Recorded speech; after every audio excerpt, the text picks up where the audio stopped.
meet state laws. The person I interviewed about this is Kim Chapman. She's the principal at Ohio Central High School. Now, as an urban leader, it was something where she just sort of fell into it. You know, as a teacher, you just keep progressing to assistant principal to principal. Just the natural progression of things at that school, like many of us do and will do. When she talks about this population, it's very difficult to deal with, to be a principal of this, because you're dealing with convicted felons, murderers, rapists, all different types of people. So it's a different aspect of urban. It's the violent urban population. Well, and then that leads me into some of the stuff we have to talk to about our student population. We serve adults and juveniles. The juveniles range from anywhere from 15 to 17.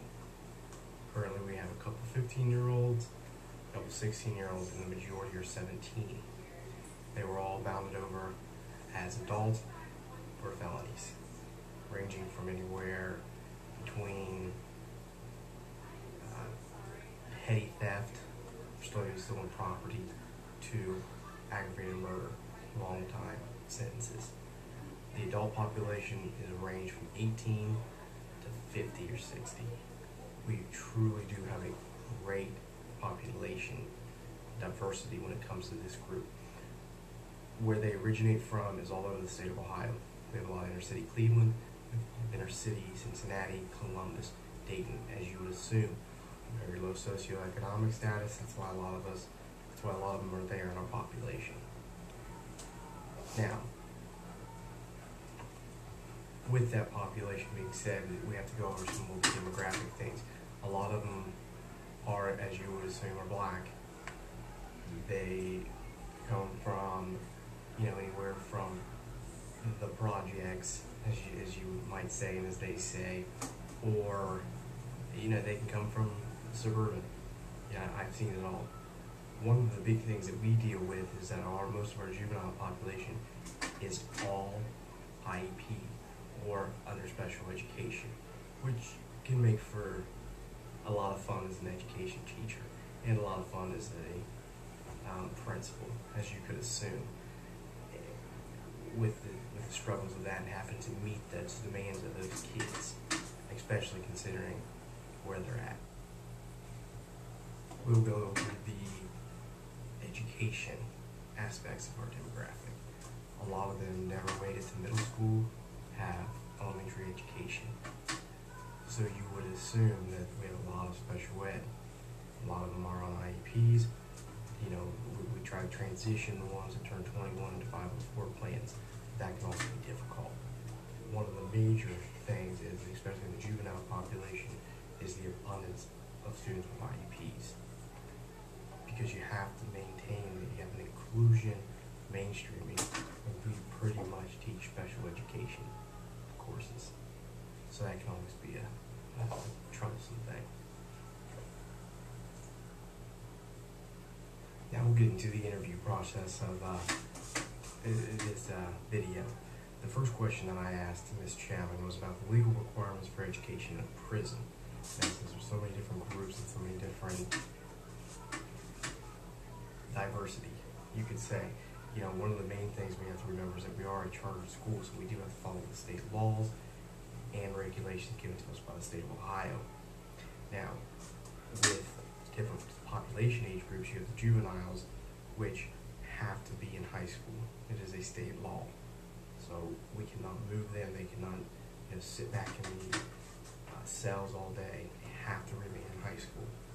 Another one is it is mandatory to have 6 months of schooling if you do not come in with a GED or high school diploma, which is pretty unique, because regardless of your age, if you come in, you're doing 6 months of school, which a lot of people hate, and it actually works out in a lot of people's favor, just because it can give them that catalyst to allow them to pursue their education. And then one of the other things too is if they are under 22 years old, regardless if they have an IEP or not, they get preferential treatment in schooling. So that's kind of interesting, because sometimes we have to make some decisions that aren't too kosher because they're not quote-unquote educationally based. Okay, now, when looking at this, the next question is, when you have the differences between the juveniles and the adults, that's always the main question. Now with the adults, it's very easy, they're very respectable, they're just like you or I, they're just not in the best place, as you can assume. With that, the juveniles are just like a normal inner city high school. You have to have that presence. You can't be behind the scenes person. You always got to be walking the hall. You always got to be reaffirming your teachers and their decisions. Next question was, how does the law come into effect with your decisions? You would think because it's a state institution, you always have to follow certain things. They said it's not all about that. It's a lot about policies. And those policies are made up by the higher vice code and the administrative rules. So it's kind of dummy proof almost. So as long as you gotta follow the policies, which then keep you in line with the laws. So it's kind of a checks and balances system we have. The next question had to deal with having the amount of IEPs we have. What are some of the problems, concerns, challenges with that? She was very good about just saying, just follow the law. It's very simple. You do what the law says, you're going to be fine. And that's a lot of the things that come up with. And one of the things I also hit on was the fact that in a lot of public schools we have intervention specialists that oversee everything. So we're kind of phasing the whole principal thing out. As my wife says, she's a special ed teacher, and they have a special ed coordinator for the whole district. And they're at the IEP meetings, and the principals never really have to do anything about this. So it's kind of a unique situation in a sense that she still has to maintain these things. With that, another one of the questions had to do with what's her responsibilities as these IEPs go on. One of the interesting things was what she has to do. Pretty much follow the law, and then there's two main questions. The main questions she had to ask were, what is your native language?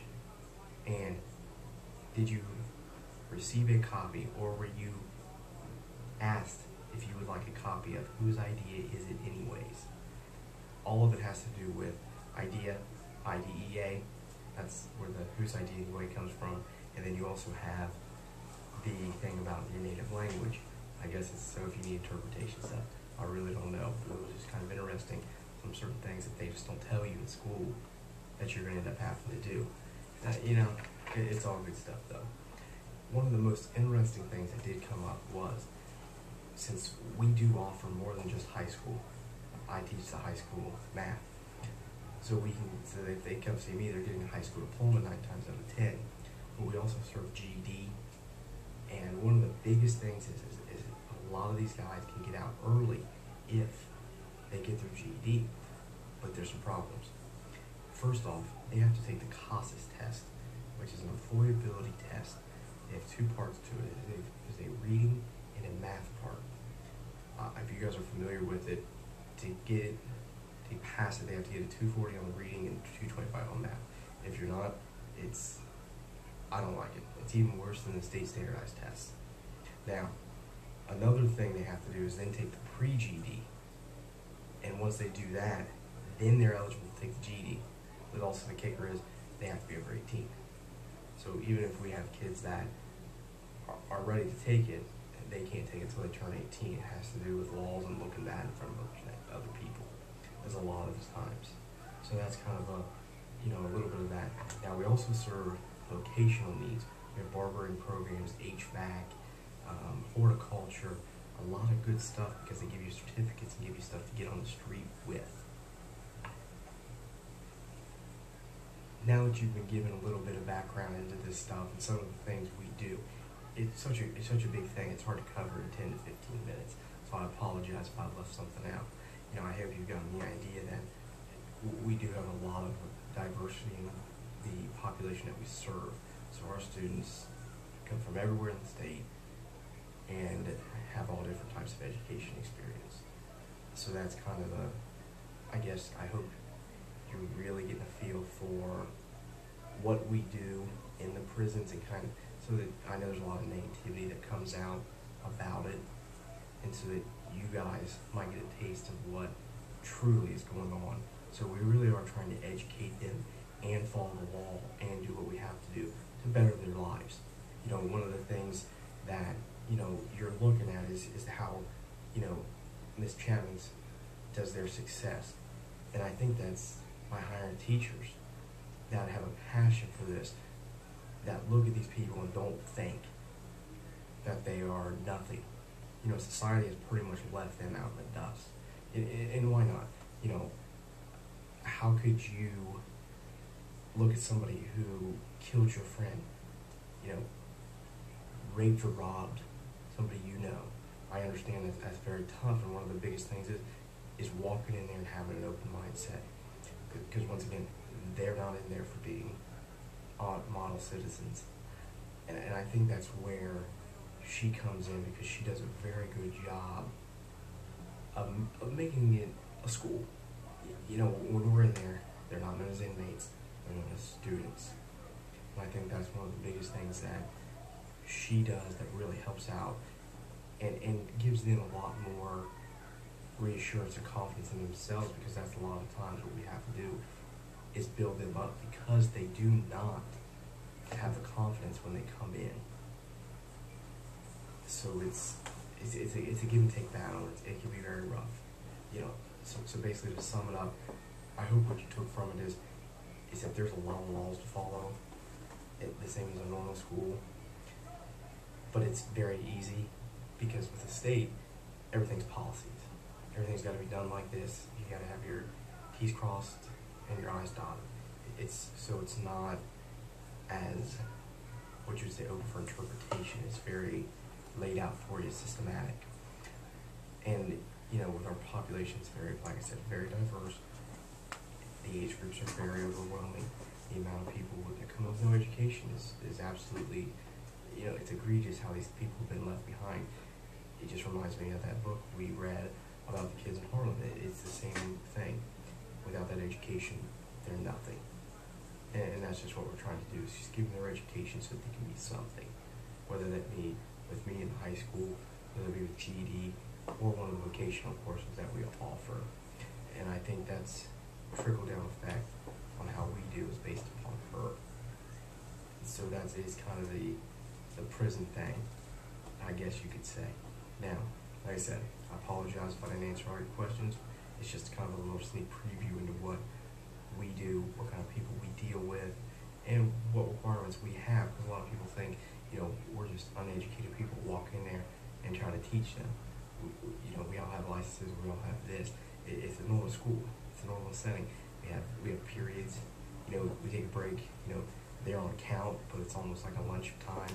So it really truly is like a normal school, and we try to make it that way. And I hope that really comes across. I don't want you guys thinking that, you know, we just go in there and just try to give them a bunch of hogwash that they can do. And, yeah, it's what society has. It's their connotation of what we are doing. And I hope that doesn't go with what you... And with that said, I hope that you got a little bit of knowledge of what really goes on in the prison and what it takes to educate the inmate population or students. Okay, so I'd like to thank you for coming into my home, sitting down with me for a few minutes and discussing this. It's something I'm pretty passionate about. I really truly do love doing. There is a degree of forgive and forget type deal, but you know, down all, we all became teachers for a reason. I think that's really what it's all about, and I think it's a trickle down from our principal all the way down. I think that's what makes us successful. Once again, thank you, and have a good day.